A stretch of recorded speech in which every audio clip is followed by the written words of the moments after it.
For I know the plans I have for you, says the Lord. They are plans for good and not for disaster, to give you a future and a hope. Jeremiah 29:11. We've all heard the saying, save the best for last.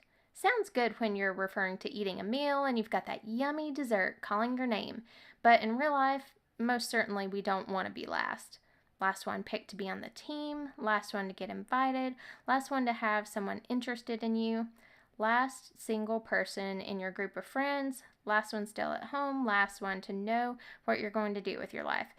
I don't know. It's just not fun being last. Sometimes it makes you feel like you're not as important, maybe even that you were forgotten about. Sometimes you might even think God has forgotten about you. It seems everyone else is getting something good and you are left behind. Well, I want to tell you a little story about being last. My husband and I decided one year that we wanted to spend some special quality time with our niece and nephews who live fairly close. We would all of a sudden show up at their house to surprise them one day and say, "We're going to sweep you away for your very special day." After we surprised the first one, the others got really excited. They started waiting with anticipation of the day we would show up and say it was their turn for a special day. So there was only 2 nephews left at this point when I showed up one day and turned to one and said, "Today is your day." As one nephew got extremely excited, the other nephew dropped to the ground and said, "I'm last." Tears started streaming from his eyes. It was awful. I most certainly didn't mean to hurt his feelings, but to him he thought last meant he was least important. What my nephew didn't know was that I already had plans for him. Big plans.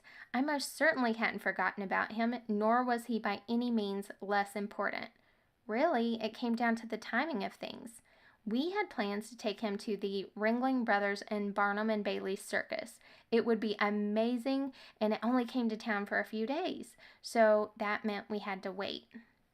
Well, years later, I was hanging out with all my nephews and niece while they started reminiscing about their special days. To my nephew who was last, the others turned and said, "Yeah, I think you got the best one getting to go to the circus." It made me smile as I started to think about how we don't see the whole picture, just like my nephew didn't.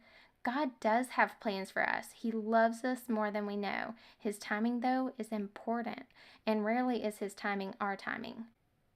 So take comfort today. It's not that you are last. It's just that God's best is awaiting that perfect timing.